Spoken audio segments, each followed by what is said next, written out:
En las sombras de una nación marcada por la violencia, la delincuencia a lo largo de muchas décadas y que continuaba en esa situación, apareció una mujer extranjera viniendo de Italia con ideas revolucionarias, nuevas. Beatrice Alamany de Carrillo. Lloro por los muertos policía, tanto como los muertos del otro lado. Lloro de que haya detenido en la forma inconsulta e indebida. Lloro que un helicóptero de la policía esté disparando. Hemos regresado al pasado. Y es triste que quien había llegado a El Salvador hacía un par de décadas antes, huyendo de su propia historia para reinsertarse en una tierra herida por el conflicto civil. Doctora en Ciencias Jurídicas en la Universidad de Turín, se erigió en la sociedad salvadoreña rápidamente como una intelectual de élite académica, pero detrás de su impecable currículo y su discurso de los derechos humanos se ocultaba una figura que pronto revelaría las profundas contradicciones de una procuradora que llegó al cargo no como salvadora del pueblo, sino como una voz selectiva, cómoda en ciertos círculos de poder y dispuesta a mirar a otro lado cuando el sistema lo exigía. Lo que parecía una llegada redentora terminaría siendo el comienzo de una era de denuncias teatrales y silencios convenientes donde las pandillas terminaron fortalecidos. Fue por el año 2001, en medio de un país que ya intentaba olvidar aquel conflicto civil, pero sufría una creciente delincuencia a manos de las pandillas, cuando Beatrice Alamany de Carrillo fue nombrada Procuradora General para la Defensa de los Derechos Humanos. En este cargo fungió durante 6 años, es decir, 2 periodos impulsadas por los votos en la Asamblea Legislativa, principalmente del Partido Arena. Esto para acompañar los planes de seguridad del presidente de este mismo partido, Francisco Flores, que vendía aquel discurso de mano dura que no funcionó. La señora prometió ser la voz incansable de los oprimidos, la guardiana de los derechos humanos en una nación donde las maras ya extendían su sombra del miedo, extorsiones, muerte por todas las calles. Con tono académico y gestos de indignación selectiva, juró defender a los más vulnerables, pero nadie pensaba que eran los mareros. Pero muy pronto quedó claro que su mayor empeño sería proteger los derechos, en primera instancia, de los delincuentes, mientras el pueblo común vivía aterrorizado. Lo que se vendió como un faro de esperanza en tiempos de aquella mano dura resultó ser el comienzo de una procuraduría más preocupada por denunciar a la policía y a las fuerzas de seguridad que mirar de frente el abismo que las pandillas estaban cavando en el territorio salvadoreño. Y desde los primeros días de su gestión, 2001, Beatrice Carrillo reveló su verdadera prioridad. En lugar de alzar la voz por toda esa gente de verdad oprimida en los barrios y las colonias, decidió convertirse en la principal defensora de los mareros, sin medias tintas. Recordada por su preocupación de las cárceles, los visitaba frecuentemente, especialmente en Mariona, donde se refería a los miembros de las pandillas con un tono maternal muy perturbador. Mis niños de Mariona, se refería ante los medios de comunicación. Los presentaba ante la opinión pública como víctimas del sistema. Pobres muchachos a los que había que darles mejor trato, más derechos, condiciones dignas, mientras afuera en las calles esos mismos verdugos que pronto salían seguían molestando a la gente trabajadora.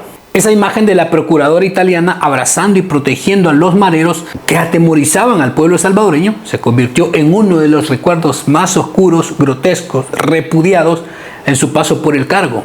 Yo con la Procuraduría he tenido 2 periodos, de los cuales me siento orgullosa. La gente todavía se recuerda de mí, me vienen a ver. Pero el episodio más detestable que se denunció durante su gestión fue allá en diciembre del año 2002, en la penitenciaría central del Penal Esperanza, conocido como Mariona, donde estaban sus niños.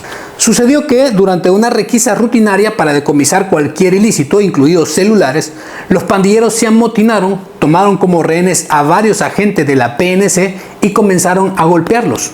Los mareros gritaban consignas que no les iban a quitar nada y no renunciaban a sus posesiones. Al contrario, amenazaban con quitarles la vida si entraban las fuerzas especiales de la UMO. Mientras aquellos agentes pedían auxilio desesperadamente, Beatrice Carrillo y su equipo de la Procuraduría llegaron como mediadores. Obviamente la señora era uno de sus contactos, una de sus defensoras, pero a la misma vez ella priorizó la negociación con sus niños y según acusaciones directas de la misma policía, ella y su equipo impidieron o más bien retrasaron la intervención inmediata de las fuerzas especiales al interior del penal. El resultado fue espeluznante. 2 policías fallecidos, de la peor manera, en las peores condiciones. Irreconocibles. Doña Beatrice, siempre tan sensible con los derechos de esos mareros, se preocupó más por el trato digno a los reclusos en aquel motín que por las vidas de los uniformados que perecieron en ese momento. Ese día quedó como uno de los más oscuros, horribles y una mancha grotesca en la Procuraduría para la Defensa de los Derechos Humanos, pero principalmente con la señora Carrillo. Pero la hipocresía no se quedó solo en palabras cariñosas. Luego de aquella tragedia en Mariona, la señora procuradora fue duramente acusada de mal procedimiento y haber favorecido abiertamente a los mareros en muchos procesos. Abogados y la misma policía, junto a otros sectores de la sociedad, exigieron incluso un antejuicio en su contra, señalándola como la principal responsable de haber retrasado y obstaculizado la intervención de las fuerzas especiales para salvar a los policías. Pero no, ella en su ideología priorizaba negociar con sus niños y proteger los derechos humanos de los reclusos. Esa intervención no solo fue calificada de negligente, muchos consideraron complicidad directa en los delitos que posteriormente cometieron los mareros. Su imagen como defensora de derechos humanos quedó destruida para siempre desde aquel momento y fue una revelación clara de qué lado estaba. Una activista ideológica más preocupada por blindar los derechos de los internos que por proteger a las víctimas. Lo más curioso de todo, pasó 6 años como procuradora. Acumuló una larga lista de señalamientos graves que la convirtieron en una de las figuras más repudiadas por parte de la sociedad salvadoreña en aquel tiempo.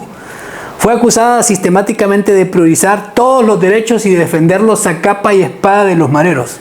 Acarreó un montón de críticas y a pesar de eso los políticos la reeligieron y la volvieron a poner en ese lugar. Curioso, ¿no? Contradictorio a el plan mano dura de Paco Flores. Porque desde el principio quedó en evidencia que lejos de ser una defensora imparcial, su gestión quedó marcada como un periodo de sesgo descarado, donde los niños de Mariona tenían más voz y protección que las miles de familias destrozadas por violencia pandillera. Y no muy conforme con su papel en los motines carcelarios, Beatrice Carrillo acumuló más escándalos que manchaban su supuesta imparcialidad. Fue acusada de manipular documentos en la investigación de la muerte de un líder sindicalista. Este caso también elevó serias dudas sobre su ética profesional. Al mismo tiempo que se erigió como la principal defensora de los mareros, también de los deportados de los Estados Unidos, se oponía a cualquier intervención de las autoridades, argumentando siempre lo mismo, los derechos humanos.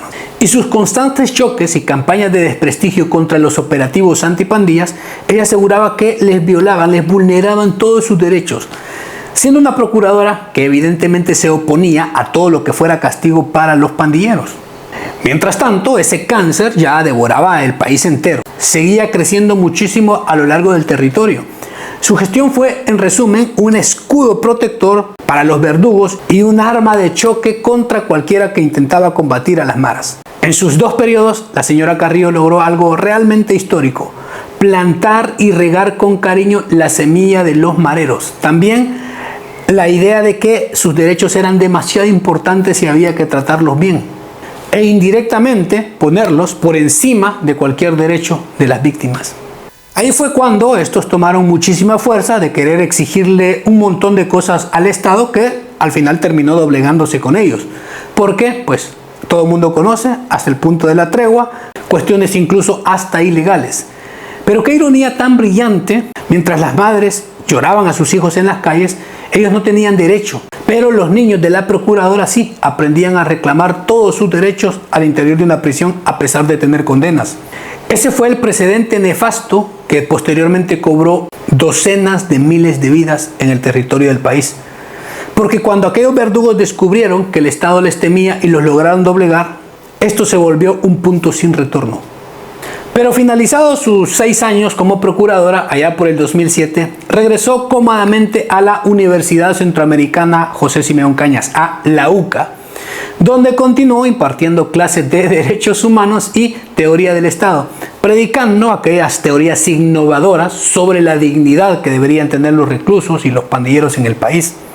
La señora Carrillo falleció en abril del 2022 a los 78 años, tras sufrir un accidente doméstico en su casa. Se habría caído y posteriormente tuvo un paro cardíaco.